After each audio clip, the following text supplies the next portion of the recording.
Hey everybody, shout out to all friends and family and all those in the vinyl community, YouTube community. It's Twanger here at Twanger's Turntable. I'm going to do something a little different today, mix it up.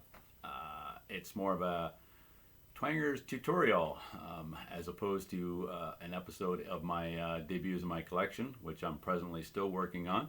Oftentimes there's a discussion or a debate whether you should or shouldn't clean your brand new vinyl.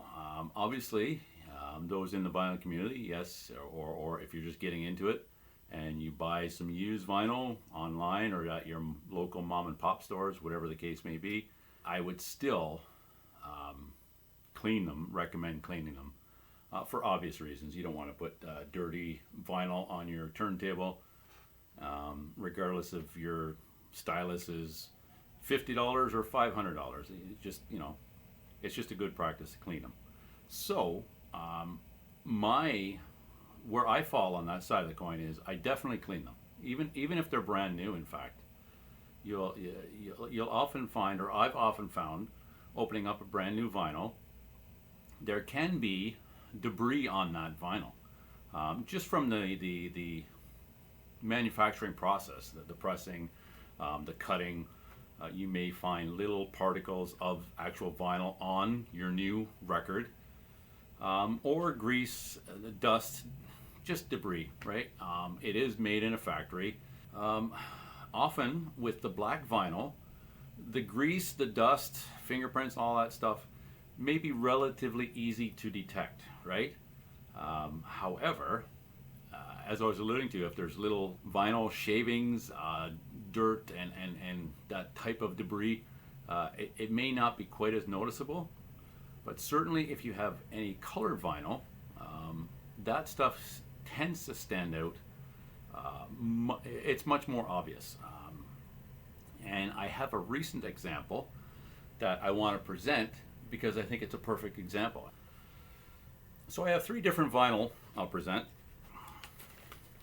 And they're colored vinyl, so we can look at the difference with how things may appear on certain vinyl. This is the debut from Judas Priest. It's the re-release on colored vinyl, and it's very difficult to see anything on this vinyl. I mean, it is very clean. I mean, I do clean them, like I say, regularly. So, and it's relatively new as well. So that is Exhibit A, if you will. Another colored vinyl I have here, and this one is Loudness, Thunder in the East. It's also a reissue on colored vinyl. Again, certain colored vinyl, things will jump out at you if there's any foreign objects or debris on there. So that's a red one. Here's a good example of one I just received recently, and there is an obvious scuff on it, and I suspect it's probably from being in the inner sleeve during transportation or whatnot. Maybe something rubbed it or hit it. It has no ill effect on the vinyl itself. I have since cleaned it and played it, and it's fantastic. But it's a pretty obvious little mark on the vinyl. This one is actually a white vinyl. It's the reissue 2017 40th anniversary of Motorhead's debut. And you can see, I'll try and point it out. I had a little flashlight here. 1 second. Oh, there it is. There it is right there. You see? It's just a little black scuff. And obviously, if that were on your traditional black vinyl, you wouldn't really see it, but it exists. So, as I was alluding to, I like to, whether it's new, used, whatever condition, I'll put them through my little spin clean bath, and I think it works fine. So, essentially, this is what I use, and it's just got a couple of little felt pads. Comes with the cleaners and whatnot. You put the solution on the pads. You fill up the tank with water and a little bit of that solution. I think it's a couple of caps full. Comes with the lint-free cloths for cleaning the vinyl. And I'll just give you an example. The biggest rage right now, or the thing seems to be all about ultrasonic cleaning and whatnot. And I'm going to show you how you can do that without spending the huge bucks for one of those ultrasonic cleaners. So bear with me, we'll move over to the cleaner. So we're over here at the spin clean, what I was alluding to a few minutes ago. So this little spin clean you can pick up. There's different versions of it depending on the size of the cleaning solution that comes with it. Some of them have 2 bottles, whatever. You can look it up, Amazon. Most places have it. It's about 80 bucks, I think, but they range from 80 to 140, somewhere in that ballpark. Relatively inexpensive, but does a great job of cleaning. So I'm just going to demonstrate with the record I was alluding to that had the little scuff mark on it. And it's the 40th anniversary of Motorhead's debut, and it's on white vinyl. So we'll take that lid off of there. Actually, before I get there, I'll just show you a little detail about the spin clean. It's essentially this tank that you'll put the cleaning solution on these little felt pads. Essentially, these will sandwich the record in place and clean both sides. There's one on either side of the vinyl. You'll fill it up with the distilled water. There is a line in there in the tank that tells you how high to fill it. The cleaning solution goes on the pads themselves, usually just a cap full, and it'll sandwich in there. It's got these rollers in place for the 33 RPM, the 45 records, and 78s if you have 78s, so it'll accommodate any of those sizes of record. So, and what I was alluding to with the ultrasonic cleaners that are quite expensive, and there's a lot of talk about them recently. And I mentioned how I was going to demonstrate how you can do that on the cheap. So, but first I'll demonstrate this. So your vinyl goes in here, and the manufacturer recommends spinning it 3 times clockwise and then reversing 3 times counterclockwise. And it should remove any of those dust, fingerprints, contaminants on the vinyl that are down into the groove. And the idea with the ultrasonic is that it vibrates that dirt loose from the vinyl. So, as you can see, I've got this sitting on my tower here.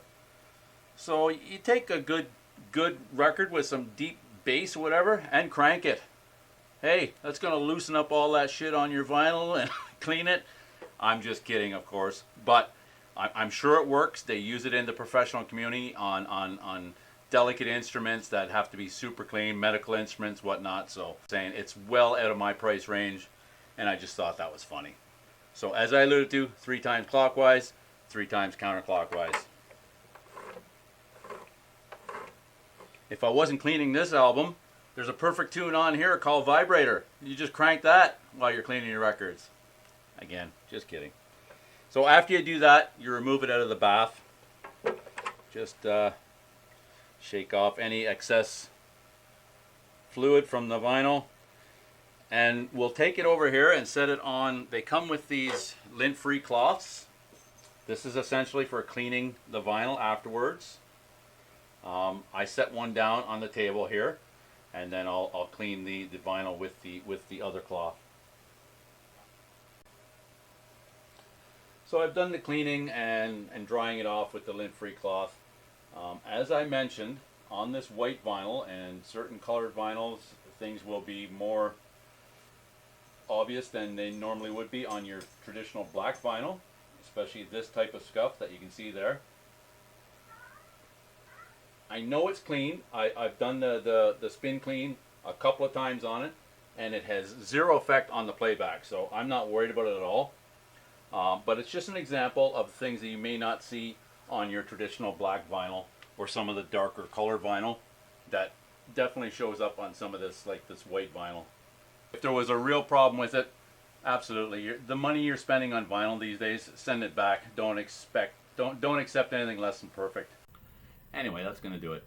That's the method I have been using for quite some time. Whether it's new or used vinyl, I just put them through my spin clean bath. And all joking aside, I do not leave it on my speaker. This is for my video purposes only.